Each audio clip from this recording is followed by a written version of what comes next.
A Cris. Já tá ao vivo.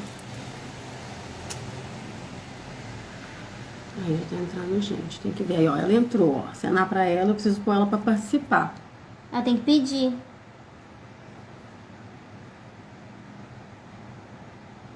É essa? Por que Cris Mukai não é possível participar? Ô, Cris, tá dando que você não consegue entrar pra participar, eu não consigo te chamar. Você bloqueou alguma coisa aí no seu celular, Cris?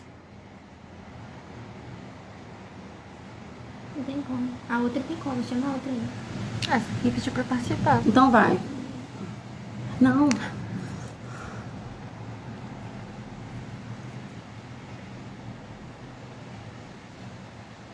Cris, você tá me ouvindo? Você pôs meu celular para carregar? Pôs meu celular para carregar? Pôs? Posso? Carregando, não? Eu pedi, Dri. Eu pedi ela pra fazer a solicitação, tá bloqueada. Ela tá falando que ela não pode participar do vídeo.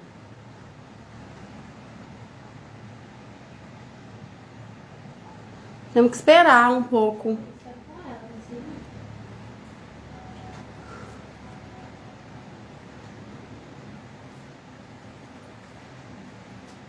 Você tá bloqueada pra mim, Cris. Não consigo colocar na chamada você. Eu sei que você tá aí, você tá conversando comigo. Na hora que eu clico em você, eu não consigo. Você. Eu acho que você tem que mexer na configuração do seu Instagram, Cris.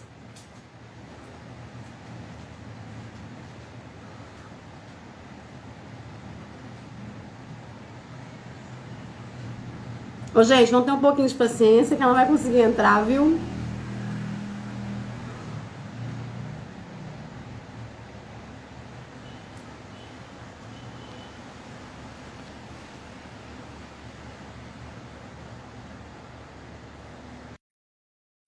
Eu consegui te chamar, Cris. Aí, consegui. Isso. Você me bloqueou no seu Instagram, Cris Mukai. Engraçado, por que que eu tentei pelo celular e pelo computador? Pelo computador não entra não, Cris. Uai, mas agora deu. Agora é resolvido. Boa Júlia. noite. Boa Bem, noite. prazer. Prazer é meu. Bem-vinda a Elo. É um prazer Prazer, te receber aqui, falando sobre a dislexia. com certeza. Vamos lá. Pedimos Vamos. desculpa, viu, gente? Desculpa pela demora, pela incapacidade tecnológica aqui nossa. Gente, Instagram não funciona no computador, viu? Ah, é? Isso para mim é novidade. Super novidade. Então vamos começar, né? Porque senão nós não vamos conseguir falar tudo sobre dislexia. Eu tenho certeza que você tem muito para falar e Júlia também. Então Com vamos certeza. começar. Podemos começar. Quer começar? Como é que vocês enxergam esse trabalho com a dislexia, com as crianças, dentro de sala de aula e com os pais também, né?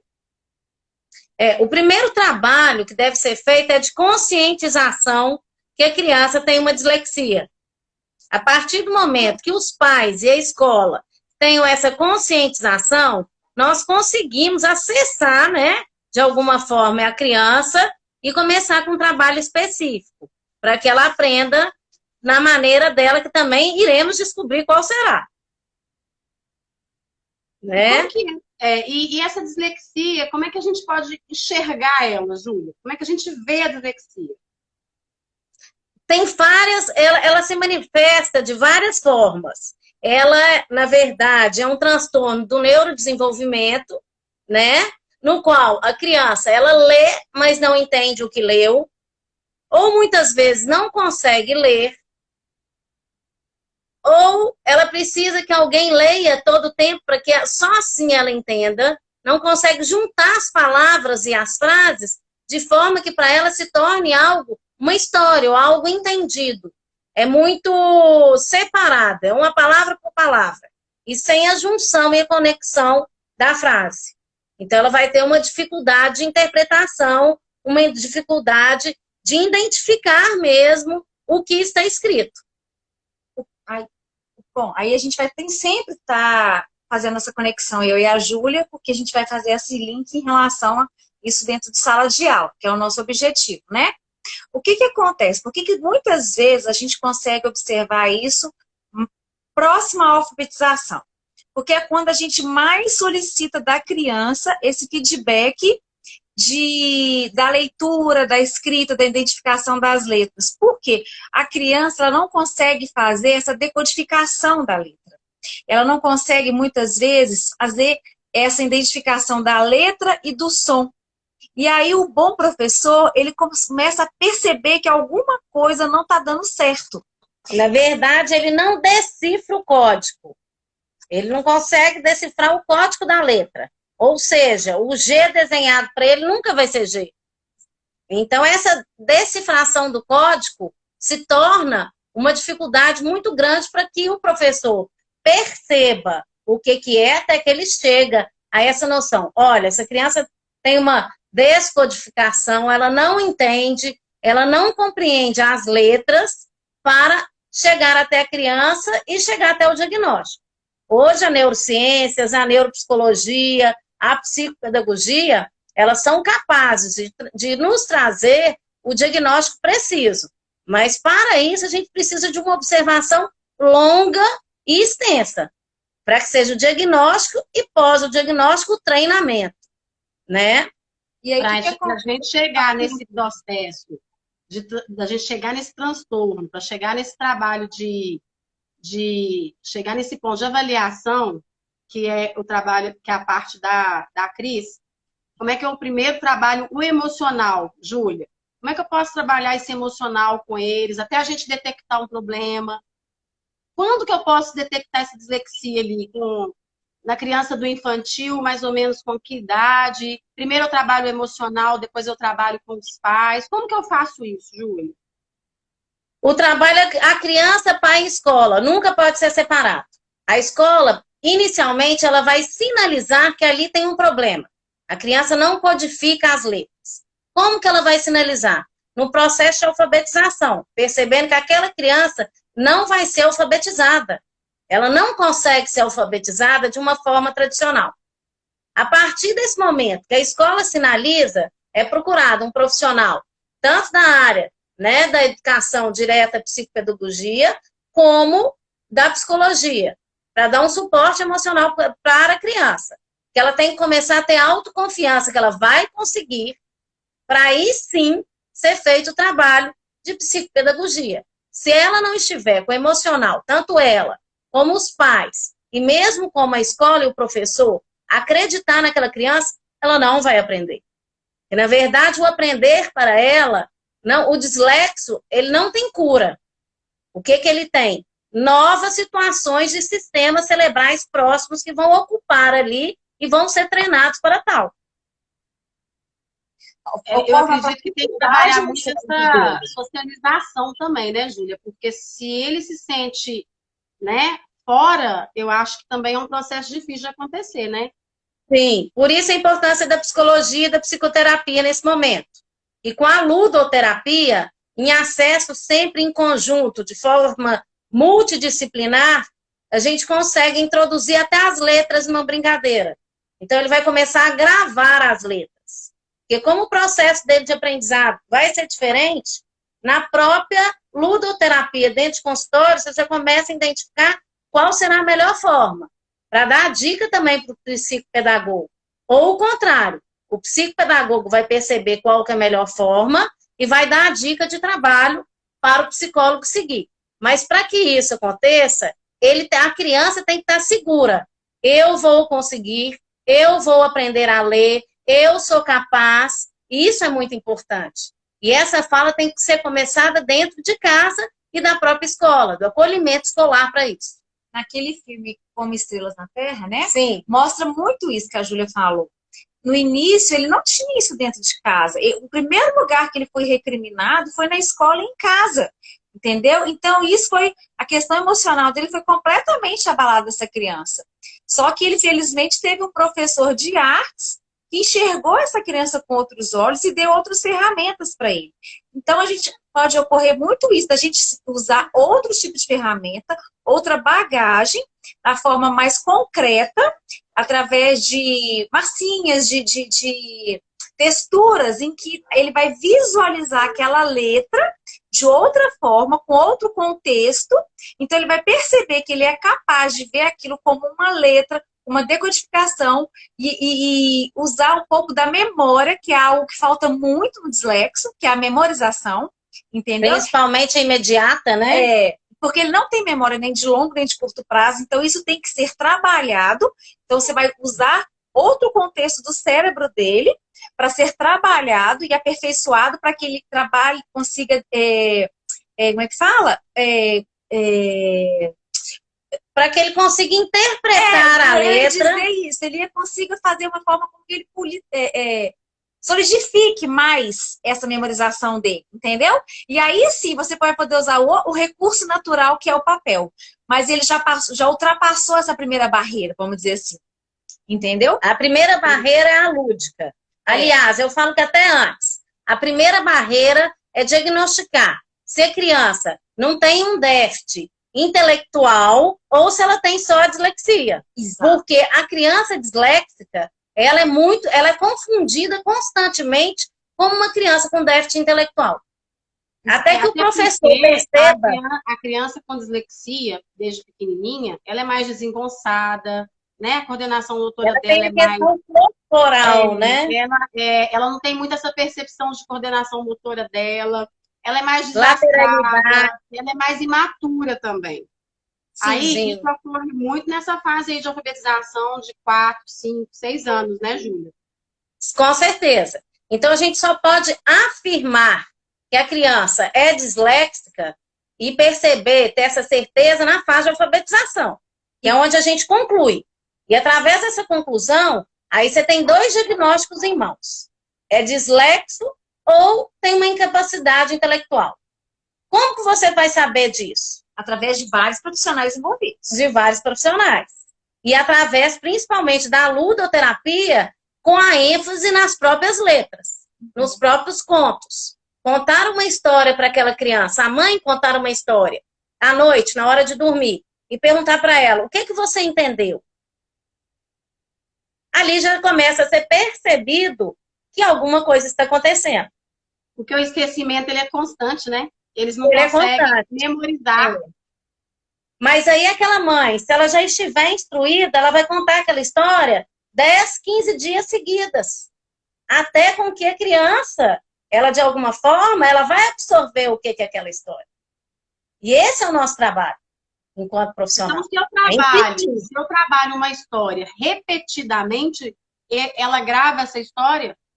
Sim. O dislexo consegue gravar se eu conto ela repetidamente?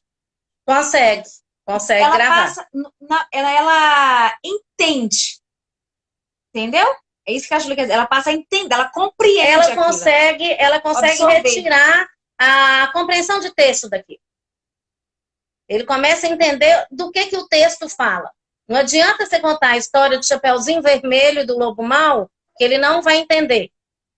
Ele só vai lembrar do Chapeuzinho Vermelho e do Lobo Mau. A partir do momento que você repete aquela história, ele vai entender que o lobo é mau um dia, no outro dia, que a Chapeuzinho desobedeceu a mãe e foi para a floresta. E essa contextualização se inicia e vai tendo esse fundamento pela insistência mesmo do profissional e da própria mãe, que a gente vai precisar todo o tempo. Uma coisa que eu queria ressaltar aqui é que a criança dislexa, ela não tem dificuldade de aprendizagem. Ela tem questões a serem trabalhadas. Então, isso não pode ser confundido e deixar essa criança de lado. Entendeu? Porque ela tem outros pontos muito favoráveis. É o trabalhar, mas é o trabalhar com atividades adaptadas, né, Cris? A gente tem que deixar isso bem claro. Ela não pode ser ficada de lado. Ela tem que trabalhar. E vocês acham que trabalhar com a dislexia, o professor deve ter um apoio dentro de sala de aula? Vocês acreditam nisso? Precisa disso? Depende do grau da dislexia. A gente tem um espectro de crianças dislexas muito grandes. Algumas só não conseguem codificar a letra. Outras não conseguem codificar nem interpretar texto. Esse sim vai precisar de um apoio dentro de sala. Até para fazer uma prova. Por quê? Se ele lê e não entende, alguém vai ter que ler para que ele entenda e responda. Inclusive, eu estava até conversando com a Cris sobre a dislexia, a gente estava falando sobre isso, porque eu trabalhei com um aluno disléxico, e a cópia dele era muito rápida, era ligeira e com uma letra muito bonita. Aí a gente estava falando justamente isso, que eu acho que muita gente não sabe, essa questão de trabalhar a questão espacial, né? A Cris estava explicando, eu queria que ela explicasse um pouquinho, porque eu acho que quanto mais cedo trabalhar essa questão espacial, eu acho que mais resultado a gente consegue. Não que a gente queira só a cópia, mas já é alguma coisa. Porque é uma coordenação melhor, é uma memorização melhor, né?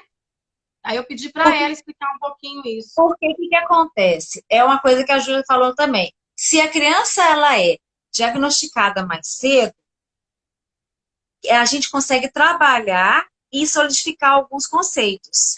Dependendo também, é claro, do nível da dislexia. Porque tem criança que tem vários contextos, né? Várias comorbidades. Então, o que acontece? Tem criança que tem mais facilidade nessa noção espacial. Tem crianças que têm mais dificuldade. Então, um dos pontos favoráveis é que ela fique mais à frente, mais próxima ao professor. Tem criança que não consegue fazer essa leitura de quadro, de vai e vem, entendeu? Então, isso para ela é muito perdido. Então, você precisa deixar com que ela tenha mais tempo para poder fazer isso, essa cópia e essa resposta. E, por favor, não peça para essa criança se expor em sala, tá? Isso para ela é muito constrangedor. Outra coisa, quando ela já passou dessa fase de conseguir fazer a cópia, é que ela já trabalhou essa lateralidade. Isso é uma coisa que a gente tem muito da parceria da terapeuta ocupacional. Ela nos auxilia muito. Olha aí, o trabalho em equipe, entendeu? Que a gente precisa de todo mundo. Mas para que isso ocorra, tem o quê? Um bom profissional por trás que começou a identificar isso desde cedo. Mas imagina uma criança ser identificada com quase 10 anos. Olha quanta coisa essa criança já passou. Quanto desgaste emocional ela já teve. Quantas coisas... Quanto atraso, né? Quantos atrasos ela já passou. Exatamente. E é a questão da autoestima dela que já está minada, né? A gente tem que pensar muito. Quanto mais cedo, quanto mais, de alguma forma, precoce o diagnóstico seja, melhor o tratamento e melhor o prognóstico dessa criança. Aqui a gente pode dar, a gente trabalhando isso tudo que vocês estão nos ensinando, a gente pode também dar dicas de organização para as crianças, não podemos? Sim, porque é fundamental para eles, para essas crianças de Lex, o quê? Um caderno de anotação, tá? Para anotar recados, que eles têm essa dificuldade para recado, para se organizar. Outra coisa é ordem direta, objetiva, né? Porque senão ele esquece. Então, são dicas que a gente passa tanto para os profissionais quanto para a família, que isso favorece a criança. E na hora que você está favorecendo essa criança e que ele vê que ele está sendo capaz, você está beneficiando o emocional dele e todo o contexto dele, né? Tanto na área educacional quanto no social dele. Eu uso uma expressão que a criança disléxica, como uma criança portadora de TDAH, ela nunca vai ser dislexa ou só ter TDAH em nenhum lugar. Ela vai ter em todos. Então, ela precisa de uma rotina para que ela compreenda passo a passo o que ela tem que fazer. E essa rotina vai ser seguida. A professora está comentando frases curtas, né? Porque o disléxico precisa de frases curtas. Até ser raciocínio. Isso. Uma boa dica que eu sempre dou para o paciente, para os pais principalmente, é colocar em cada ambiente o que ele tem que fazer. Então, em cima do acendedor de luz, apague e acenda a luz. No espelho do banheiro, escovar o dente, fechar a torneira. No vaso sanitário, levantar a tampa, não esquecer da descarga. E aí, essas ordens, de tanto elas serem lidas e diariamente, a criança ela vai o quê? Automatizar. Então, se a gente puder, a casa vai virar um circo, né, gente? Um circo colorido de post-it. Mas isso não é o problema. Percebe a diferença aí? Eu quero fazer um parêntese, porque isso é diferente de uma coisa que você perguntou no início e que é uma coisa muito importante. Nós não estamos fazendo a criança repetir. Ela não está repetindo, ela está participando de um contexto. Tá vendo? Isso é diferente. Porque ela adianta você falar com ela 2 mais 2 é 4, 2 mais 2 é 4. Ela não vai memorizar isso. Não.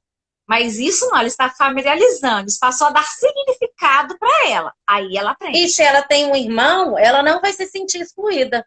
Que aquela ordem serve para ela como para o irmão. Então, na porta do quarto arrumado, cama feita, na cozinha, coloca o copo dentro da pia, em cima da pia. É o que eu brinquei, a casa vira um circo, mas é necessário. Para que aquela criança...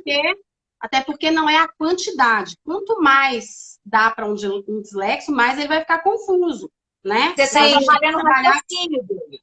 O raciocínio, frases muito curtas em lugares no qual ele vai bater o olho e vai lembrar o que ele tem que fazer. Que seja com desenho, no caso das crianças que têm o diagnóstico precoce, que seja com uma frase muito curta, no caso das crianças maiores. E ela vai se sentir integrada à família. Por quê? Ela vai fazer as mesmas coisas que a família faz.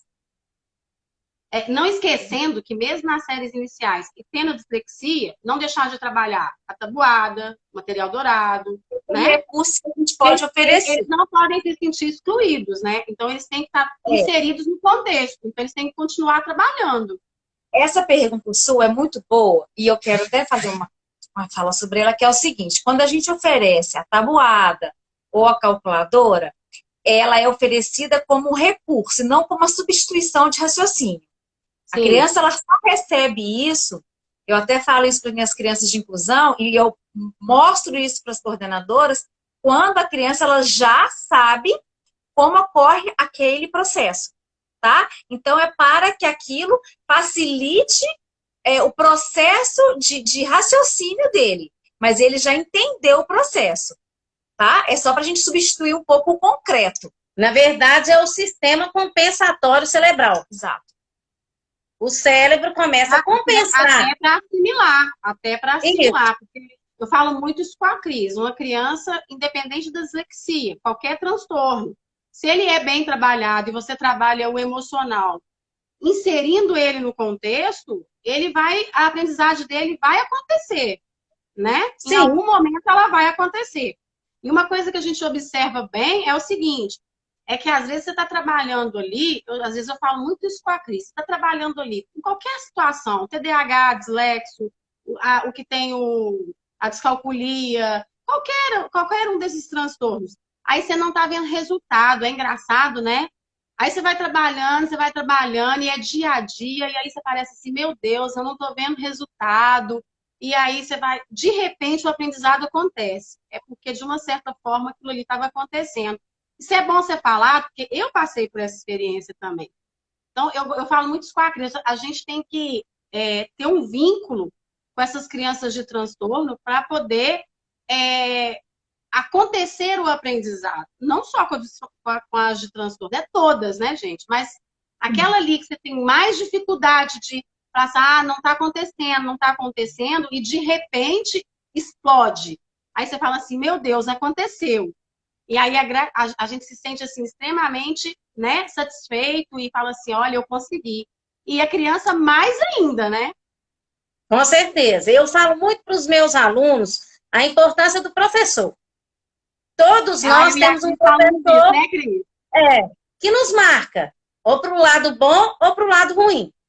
Essa criança com dislexia, se ela tiver um bom professor, que vai estimulá-la, que vai fazer o trabalho de formiguinha, que vai conseguir virar a chavinha dela, para ela interpretar, eu vou dar conta, isso é fundamental. A gente trabalha, na verdade, antes de tudo, com emoção. Emoção do professor com a criança, da criança com o professor, do psicólogo com a criança, da criança com o psicólogo, com o pedagogo, com o TO, com quem for. Se não tiver um processo emocional, nada vai ser feito. Nós só conseguiremos o seu cérebro, ele tem que assimilar a emoção para ele ter o sentimento. Senão, Sim, o sentimento não acontece. tem uma escola, a Escola do Futuro lá em São Paulo, não fala o seguinte, que o aluno, ele tem que ter o prazer naquele espaço, né? E quando ele tem prazer no que ele faz, quando ele vê significado e ele tem o estímulo, aquilo gera um resultado. E hoje a gente está vivendo uma era muito bacana, que eu falo que algumas crianças dessas que nós estamos falando atípicas acabam sendo favorecidas, que bom, pelo seguinte, nós estamos trazendo à sala de aula uma oficina, uma robótica, uma cultura maker. Por quê? Eles estão usando outros recursos, que vamos imaginar um disléxico. Ele tem essa carência em alguns pontos que nós já citamos. Porém, na hora que a gente introduz uma oficina com outro objetivo, você vai estar usando da arte dessa criança, da riqueza dela em características de criação, que, né, porque ele vai estar criando o outro de outra forma, essa capacidade que ele tem de ser absorvida em resultados, né? Porque ele não vai ser deixado de lado.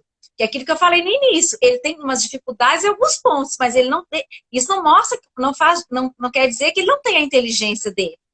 Então, ele está sendo trabalhado em outro ponto. Então, essa é nossa evolução na educação, está sendo favorável. A gente tem que saber usá-la a favor. e aí a gente cria um vínculo. E vocês estão falando, tem uma professora aqui que ela está fazendo uns comentários aqui, ó. Arlete, ela começou falando do vínculo, da importância do vínculo, que é o que a gente estava comentando. Depois ela falou na live passada. Depois ela falou da questão da confiança, né? Que o aluno, ele, a partir do momento que ele adquire a confiança, a gente consegue algum caminho com ele. E depois da confiança, a autoconfiança. Aí pronto, você conquistou o processo que você precisa, que é o de aprendizagem. Eu tô achando os comentários dela aqui, ela tá fazendo os comentários e ela tá ligando os comentários dela. Vocês estão acompanhando aí? Sim, sim. E é muito engraçado exatamente o que a Cris falou. Hoje, através do brincar, né, com o Lego, com as aulas que proporcionam a criação, nós, enquanto profissionais, a gente pode construir o quê? A construção. Então, com a criação é feita a construção de saber. E muitas vezes sem a criança perceber. Então, na hora que ela percebe, ela já aprendeu. Ela já aprendeu ali contando os leguinhos coloridos. Ela já aprendeu a contar a partir de uma brincadeira. Ela começou a ler com a brincadeira, com cada letra. Porque, Arlete, eu até vou comentar os seus comentários, porque eu não sei se você pôde assistir a nossa primeira live, que falou sobre as emoções, né, Dani? Os sentimentos. Sim. E o objetivo nosso é dar sequência com essa. Então, isso tudo a gente comentou e é realmente intercalado mesmo. A emoção, o afeto, que a gente falou muito, ele é a alma dessa nossa proposta mesmo. Porque o professor, para estar atuando sobre essas crianças e para que ele consiga transmitir, ele precisa, além de tudo, ter afeto, né? Que a gente falou muito. Sim. O afeto, a sensibilidade. O desejo, né, de ensinar.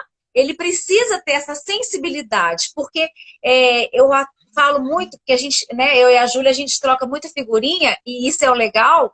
Que acontece? A gente precisa de quê? Ter essa pequena detalhe que você consegue observar em uma criança, porque elas são 100% diferentes, que você faz com que você gire a chave. E eu falo muito isso para os meus pais, quando eles me procuram, que eu escuto muito assim, quantas questões você precisa para poder fechar o meu filho? Quantas coisas eu falei, gente, não me faça essa pergunta. Essa pergunta mais difícil. Por quê? Porque os primeiros momentos que eu tenho são para eu poder fazer o link com a criança. É a primeira coisa. A partir desse link é que eu vou começar a sondar essa criança. Sem isso, nada acontece. E lembrando que a criança disléxica, no caso dela, Ela é uma criança desconfiada. Exatamente. Ela é uma criança que ela já Insegura. sofreu. Muito. Então, ela vai chegar no profissional pensando o que que vão fazer comigo. Ela vai me ensinar a ler? Será que ela vai dar conta de mim?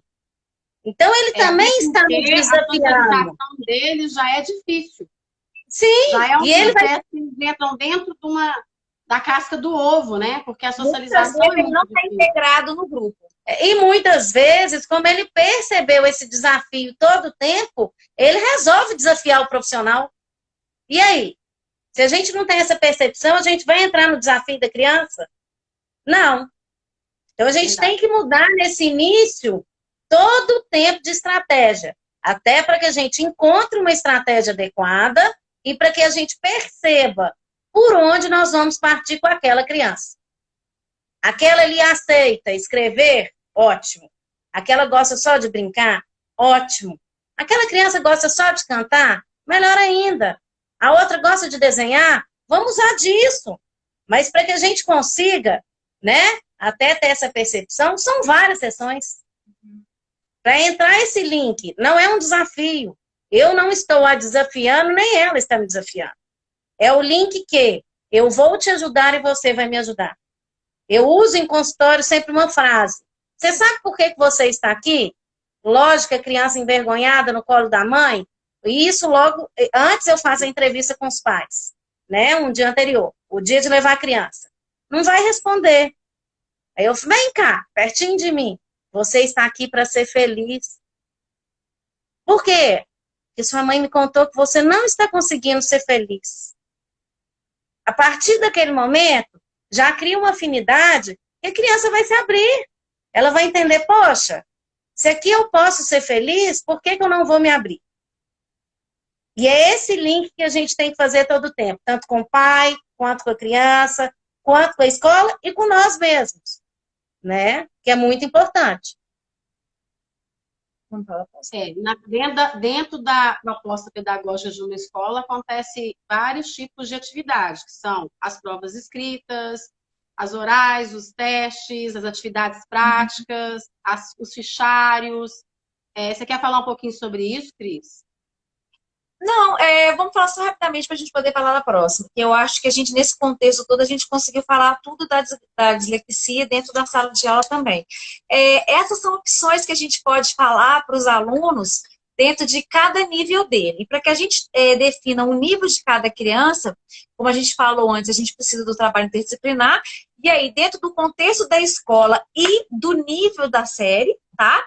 É que a gente vai fundamentar qual tipo de adaptação que a gente vai fazer. Se a gente vai fazer uma prova oral, se a gente vai fazer uma prova escrita, se ela vai ser mais de múltipla escolha ou aberta, e isso vai ser avaliado gradualmente, não é definido por ano, tá, gente? O PDI nos deixa muito claro isso. Então, eu falo que, inclusive, o PDI, ele nem é feito por ano, ele nem é feito semestralmente, pelo menos é a regra que eu sigo, tá?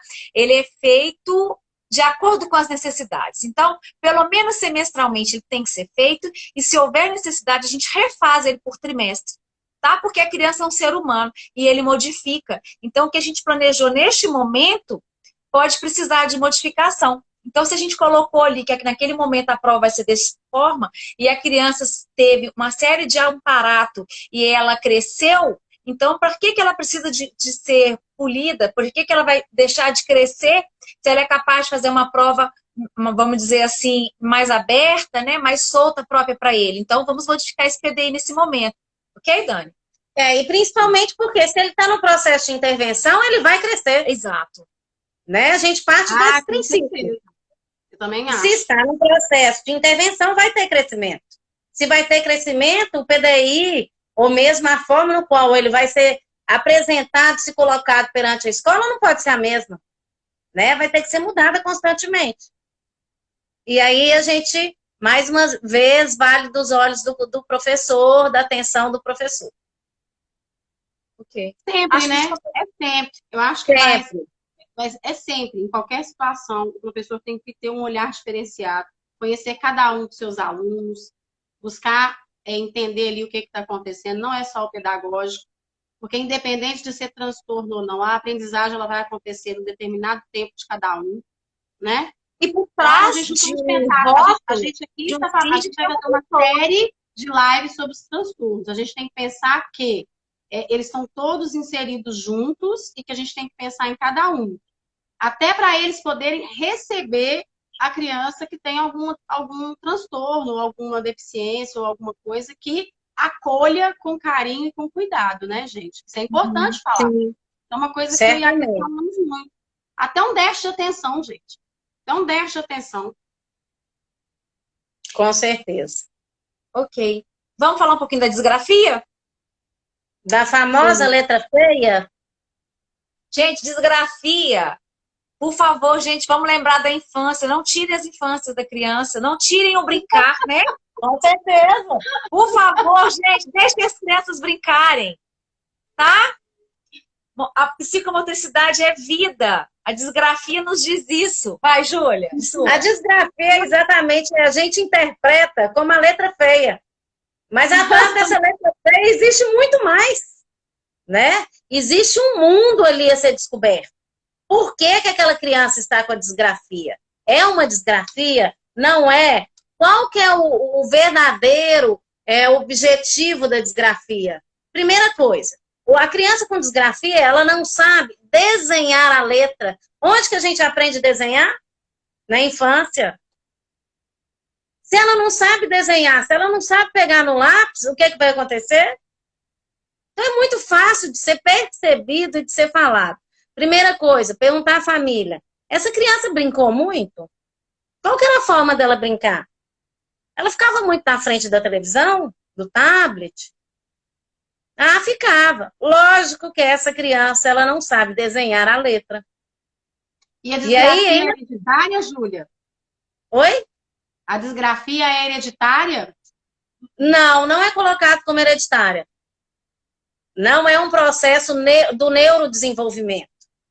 Tá? É um processo que pode aparecer durante a questão da alfabetização da criança e do início da escrita. E é percebido muito. Não gosta de desenhar. Mas não precisa só de desenho, né? A gente tem massinha, a gente tem outros recursos. E vai desenvolver a ponta do dedo. E vai desenvolver essa habilidade no qual ele vai aprender.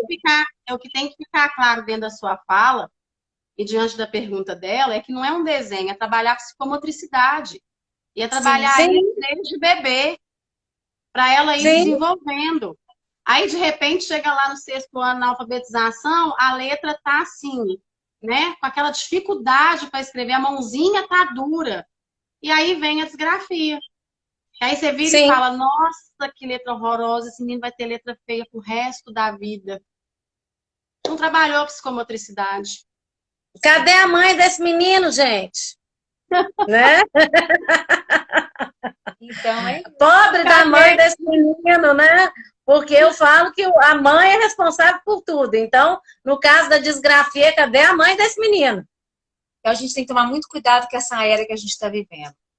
Porque as crianças, a criança não gostar de desenhar é uma coisa, ela não saber desenhar é outra coisa. Entendeu? A criança não tem que ser um desenhista, mas ela tem que saber desenhar, assim, saber o que eu quero dizer, assim, ela brincar de desenhar aquele personagem dela. E se ela fizer aquilo, tá ótimo, entendeu? Ela esboçou o que ela consegue, entendeu? Esse é o objetivo, entendeu? O traçado da criança, é isso que a gente quer dizer. A criança, ela está aprimorando o traçado. E quando eu falo da mãe, não tem uma criança no dia de hoje, né, na nossa rotina de trabalho, que quando você chama para que ele desenhe com você, para que ele colora com você, mãe, ele não vai aceitar. Ele quer ficar perto da mãe. E se ele quer ficar perto da mãe, ele vai exatamente, ele vai se propor a fazer. Né? E tem uma pergunta, é normal você passar daquela letra bonita, desenhada, pro garrancho? É normal, Júlia? Principalmente quando sai da criança para o adolescente. Sim, o adolescente faz isso de propósito, né?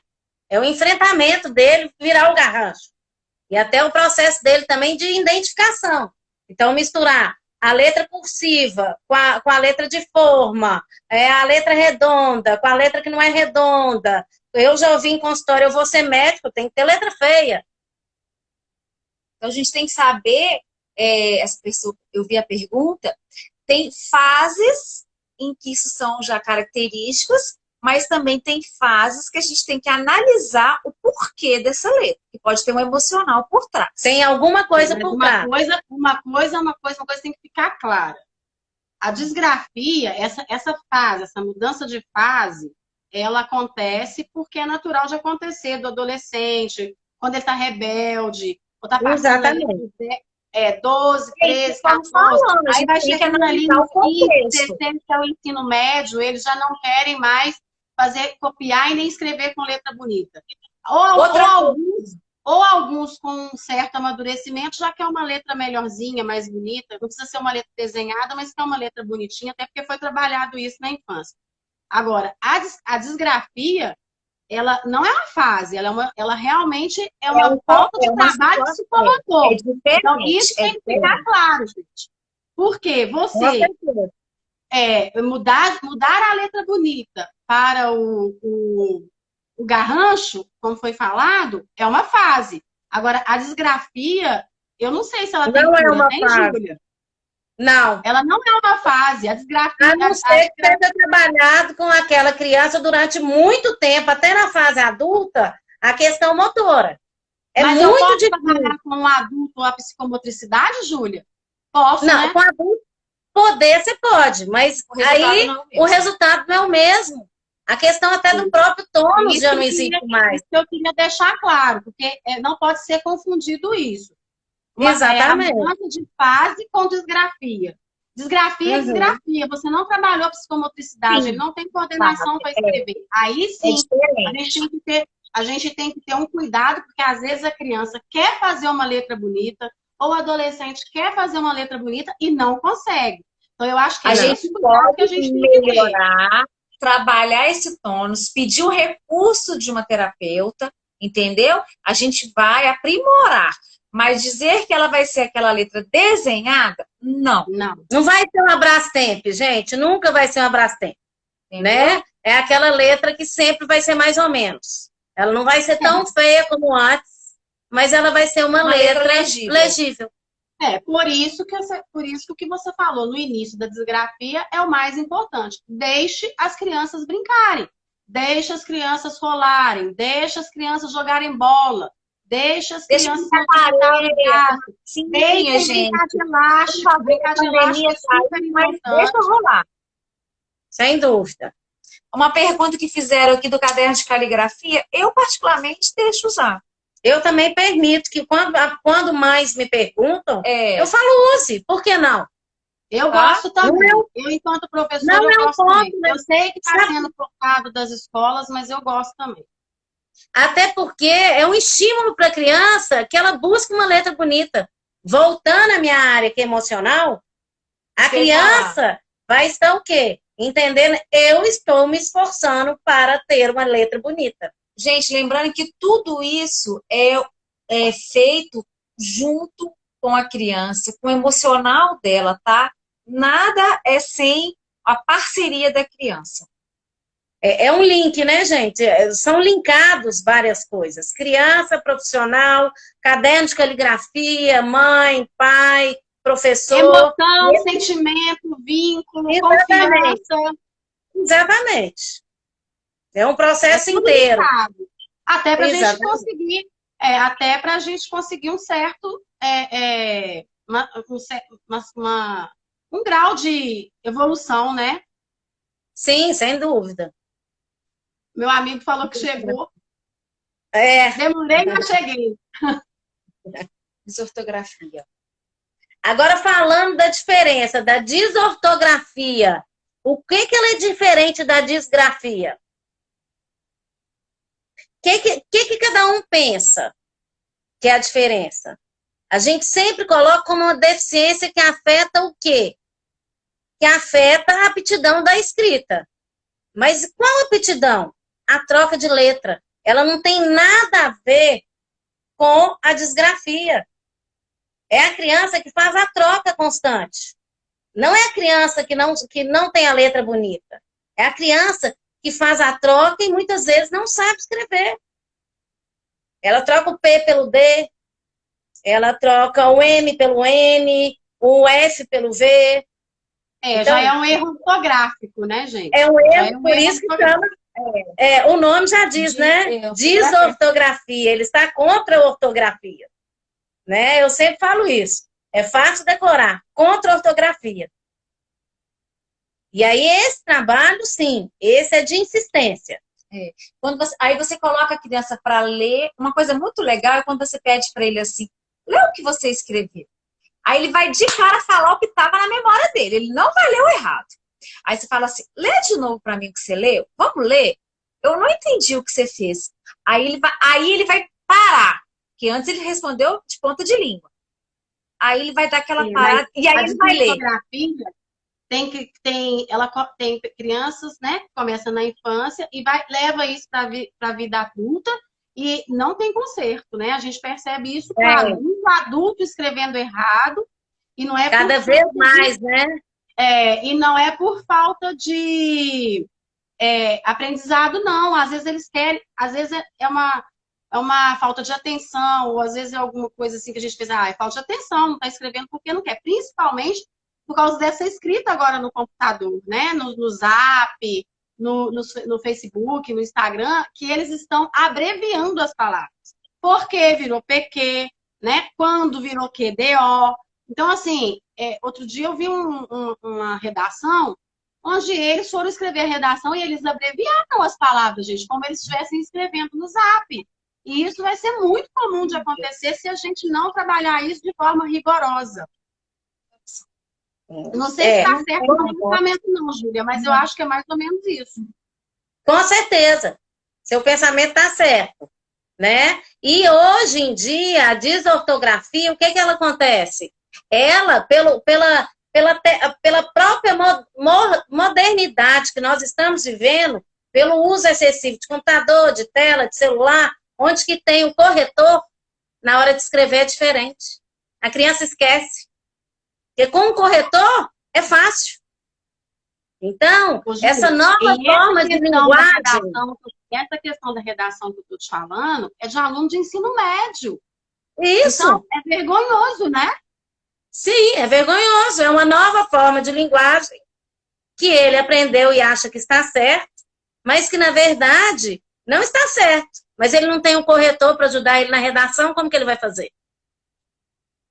Né? E essa nova forma de linguagem... A ortografia, ela é um transtorno que acontece porque ele não foi trabalhado ou ele é hereditário? Ele também não é hereditário, tá? Mas eu quero deixar claro isso, porque às vezes as pessoas acham que por ser um transtorno, Júlia, é por isso que eu te pergunto. Porque às vezes as pessoas acham que por falar, é um transtorno. Aí fala, é um transtorno, a pessoa pensa assim, é hereditário. Não é. Sim. Muitos casos não são hereditários. A disgrafia não é, a desortografia não é. Uhum. E é importante a gente falar o que é hereditário e o que não é. Porque essa dúvida é eterna. E chega em consultório pra gente assim, não sou eu que tenho isso é a mãe, é o pai. A dislexia já é hereditário, não é, gente? A dislexia, o TDAH, o autismo, a gente já percebe uma conexão hereditária. Onde tem um autismo também. A discalculia. A última que a gente, né, descobriu e tem sido falado com estudos recentes, muito estudo americano, tem um estudo de Cambridge que comprova que o autismo, ele é hereditário. E antes não se falar. Mas a gente percebe que onde tem uma criança autista, tem várias. Eu percebo onde que eu pego uma criança autista grave em consultório, quando eu vou conversar com o pai é parecido com aquela criança. Só que ele não é um autista grave, ele está dentro do espectro autista. Sim. Mas eu tenho que chamar... É por isso que eu falei, Júlia, vamos deixar claro para tirar a dúvida do que é hereditário e do que não é, para a gente, para as pessoas entenderem, porque a palavra transtorno, ela pesa, né? A gente não tem que ligar a palavra transtorno à hereditariedade. Sim, transtorno é uma dificuldade. Eu queria que você deixasse claro para eles. Transtorno é uma dificuldade e Sim. não algo hereditário, Sim. né? Ô, Júlia, eu vou ter que te interromper, porque a nossa live vai cair, a gente não vai conseguir salvá-la. Ainda Terminar. está faltando a gente falar sobre a descalculia, que ficou faltando ela. A gente inicia a nossa próxima live com ela, né? Porque nós vamos fazer uma série de lives sobre esses transtornos. Por isso que chama, gente, aprendizado sim versus transtorno. Vai ser mais ou menos umas 3 ou 4 lives que a gente espera contar com vocês. Ô, Júlia, eu vou encerrar, porque senão a gente vai cair. Com certeza. A gente encerra. Te agradeço muito pela oportunidade, estou à disposição. A Cristiane voltou. Não, foi um prazer te receber. Gostei demais, acho que é muito esclarecedora. Acho que a gente vai fazer bastante sobre isso com o pessoal, né? Então, muito obrigada, boa noite, beijo, até a próxima live. Termina. Até a próxima, obrigada.